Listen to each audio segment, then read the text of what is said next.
Hi there, Janet Fritz here for Galaxy Girl Creations. Welcome to my channel. Welcome to another CSI Color Stories Inspiration Share.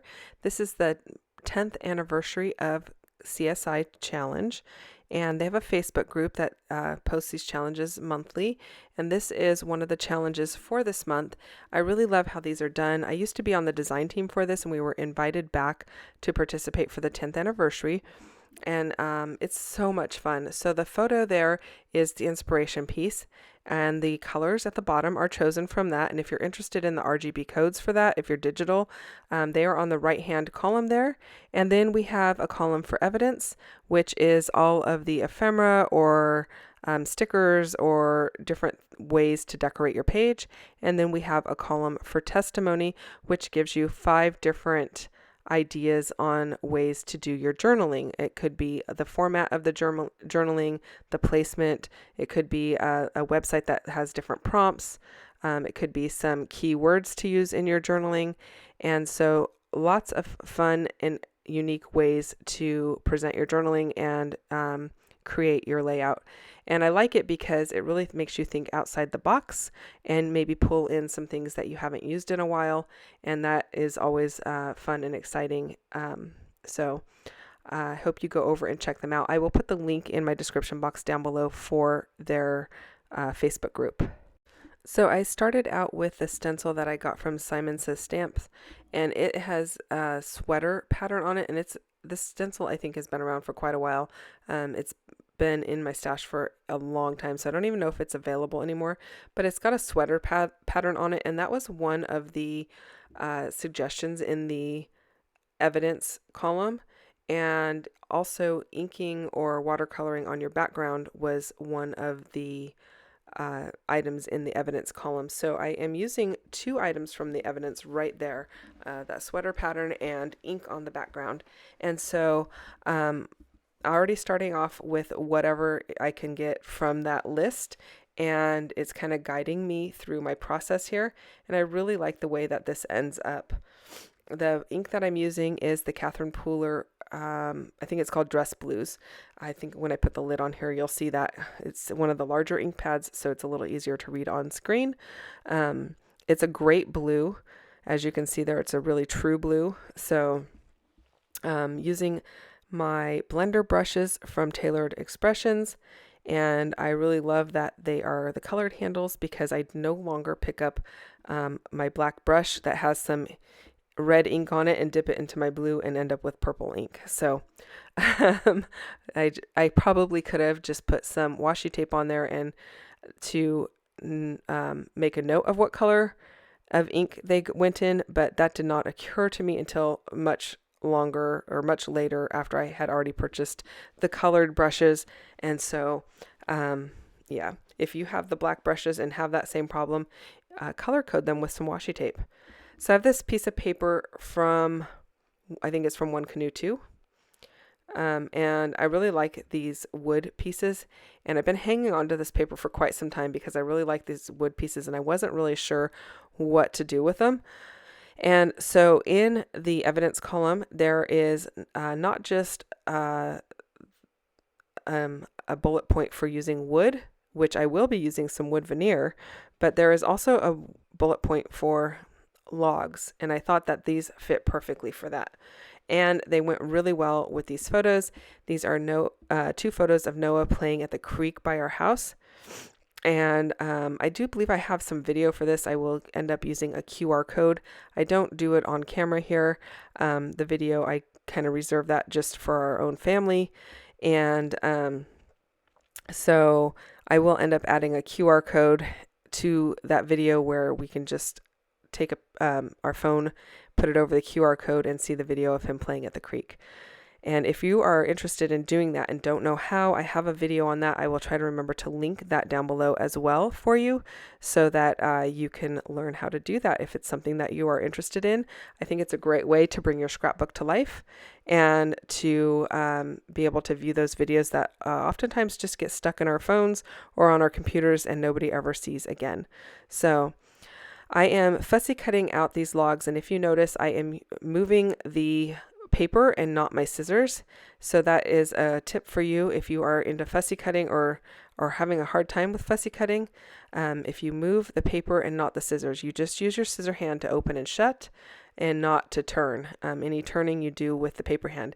It takes a little bit of coordination and you have to practice a little bit, but it is something that you can learn to do, and it will make your fussy cutting much easier. I believe torn edge was also on that list, torn paper. I'm not 100% sure, but I believe it was. And so I tore a piece of paper. It's a Paige Evans Bungalow Lane paper. And I decided to pull that. Triangles was on that paper and or on the list of evidence as well. And so I am using this paper that's got triangles, and I'm using the torn edge. So that's 2 more things already. So I've got that sweater background, the ink on the background, logs, torn paper, and triangles. That's 5 things out of the evidence column that I've already used. And back in the day when I was on the team, you were to use 3 items from that column. And now I believe it just says use some items. So she's left it really up to your discretion how much you want to pull from that list. I always thought it was a lot of fun to pull as many things as I could, but with keeping the layout making sense. So I believe there is snowflakes on this list this time, and I would not pull snowflakes into this because there's no snow. We're not talking about snow. He's not in the snow. It doesn't snow at our house, so it would not make any sense for me to add snow to this particular layout.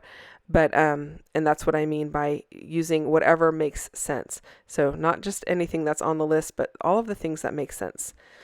I am going to add some stitching. I believe that was on the list as well. And here I am just piercing the paper. I'm not actually going to do all of the stitching on camera. I just put a mouse pad underneath, and I am using a pokey tool or a piercing tool to go ahead and pierce it about 1/4 inch gap, and I am just going to go ahead and do that. Now I do add some more of the stencil work right along the bottom of the paper and the top of the paper, and in order to mask off, I just want this line of little tiny, I think they're little hearts. I just want this actually it's a double row. I don't want everything that's above it, so I just put some blue tape on the back of the stencil so that anytime I rub on there, the blue tape catches it and it creates a mask, and I don't get more ink all over my layout. But I think it's a nice way to finish off the edge of the layout. So I'm pretty happy with the way that turns out. And there you can see the stitching. I stitched it in black. And I just used all of the 6 strands of the embroidery floss to do that. And I did a chain stitch. And if you're not sure about that, I can link down below a video on how to do a chain stitch, so that if you're interested in that, you can do that. So these wood veneer pieces are from MK Gunn, and her shop on Etsy is some assemblage required. I'll put a link to her shop down below in case you are interested in some wood veneer. And I love all of these pieces. Let's see, a sweater and hat and mittens were also on the list. Now I did not have a sweater in this particular set, but I had a little cup from another set, and a cup or a mug was also on the list. So there's 2 more items, actually 3, because I've got wood. And I've got the mittens, the hat, and the gloves. So the mittens and the hat were 1 item. The cup was 1 item, and wood veneer was another item. So that's 3. And then I pulled these stickers from Amy Tangerine, one of her sticker collections or sticker books, and it's in that same reddish orange color that is at the top of the torn paper there. And so I'm just pulling those in, and I had this 3x4 card that says on this day. And so I'm using that as well. That will be where my journaling goes. I also had this bracket sticker. I didn't really know where to use it, but I'm trying to get it out of my stash. So I do end up leaving it right where it's at right there. And I think that works well. Brings a little blue down into that embellishment area. Now I am going to modify the wood veneer. I do like the way that it looks by itself. but I decided to go ahead and modify it, and I wasn't really sure what I was going to do, but I used my Arteza pen it's a point. I think I ended up using the 1.0 to fill in the puffy part of the hat, the tassel on the top, and then I used the 0.8 to fill in these little tiny dots and the stripe on the gloves. Now I do end up going back and adding some blue. So I don't know if I like it better with the blue or if I like it better just natural, but at the end of the day, it had the blue on it because I tried it, and, then I was committed. So, I liked it both ways, actually. I don't know which one I would have preferred, but I wanted to definitely play with it and see about altering it, and that's what I did. And so, once you do that, sometimes you're stuck. But I do end up liking the way that it looks at the end. I do use the 0.6 Arteza white gel pen on the gloves to do the little snowflake in the middle, and that took several iterations because that part of the wood is burned, and so because it's already etched, it kind of sucks up the ink really quite a bit, so I had to go over it several times to make it stay looking white. So it is a little bit of a long process to color these all in, but I don't make you sit through the entire process. The blue that I am using, those are Kaisercraft gel pens, or that pen is from a Kaisercraft gel pen set, and it is a metallic blue. And I really like the way that it looks on the edge of the hat there. The hat is my favorite piece so far, and so that's what prompted me to go ahead and fill in the rest of the gloves. And that's where I wasn't 100% sure if it was my favorite or not. But like I said, I'm committed at this point, and I do end up liking how it looks. So I know I realize I do keep saying that, but I just wanted to let you know why I decided to go with the blue on the gloves, because I really liked it on the hat. So I wanted to kind of tie the two together. It also does make the white stripes on the glove and the white dots on the glove stand out more than if I had left them just wooden.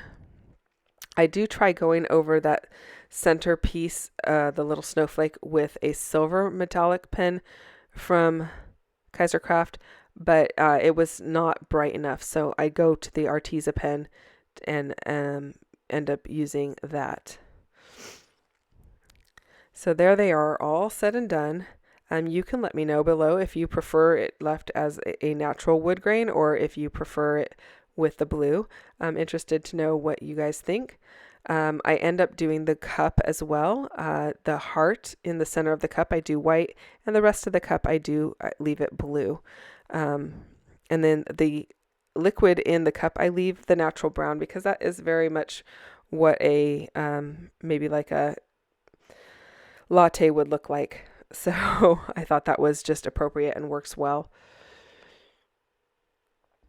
So there we go. I've got everything kind of where I want it with regard to color, and then I'm just going to go ahead and start placing everything down. I'm going to get my little journaling spot ready, and then I am going to use some foam tape to pop this wood up onto some foam, and I definitely needed to do that to kind of span the difference of where the stitching is underneath, because the stitching made a kind of a bump underneath, and I didn't want my wood piece or the little log piece to look like it had a hump in the middle. And then I am using some glue dots to adhere the wood pieces down. I really like the way that these look, and it all comes together nicely. So that just makes me happy when it all comes together at the end. And I'm just using foam from Walmart. It is adhesive on one side, and then the other side I just use my Nuvo Deluxe adhesive, which dries relatively quickly and it holds up really nicely. I use my acrylic block as a third hand just to kind of hold things down until it all sets up nice and the glue is somewhat dry, which, like I said, it doesn't take very long.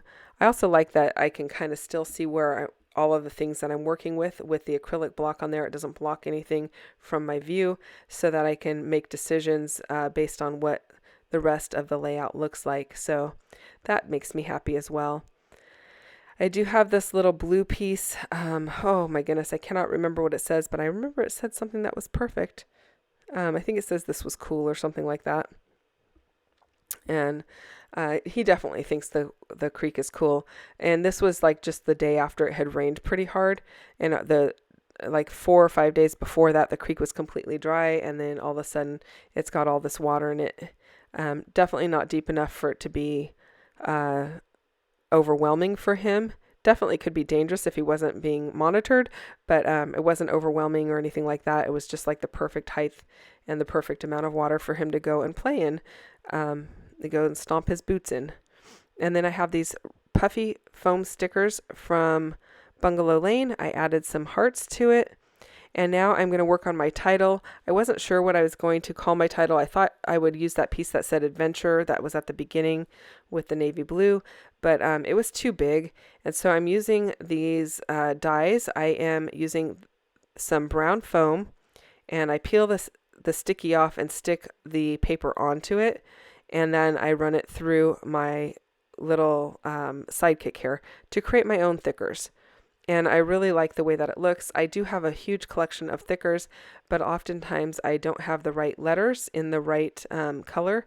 I'm out of a lot of A's and E's in a lot of packs, and that kind of started to bother me. So I decided to start investing in dies instead and kind of making my own when needed.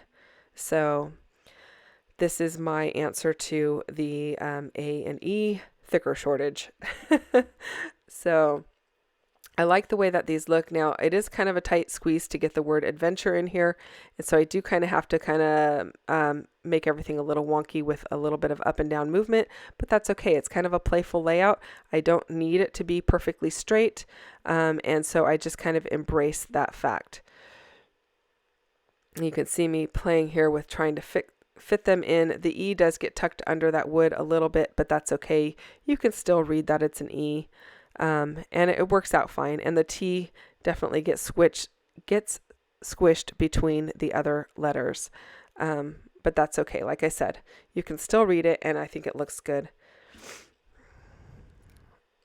And while I work on finishing up my title here, I will remind you to go and check out the Facebook group for CSI Scrapbook Challenge. And I think that you would really enjoy it. Don't be confused by the columns being called evidence and testimony. It is basically your embellishments and your journaling.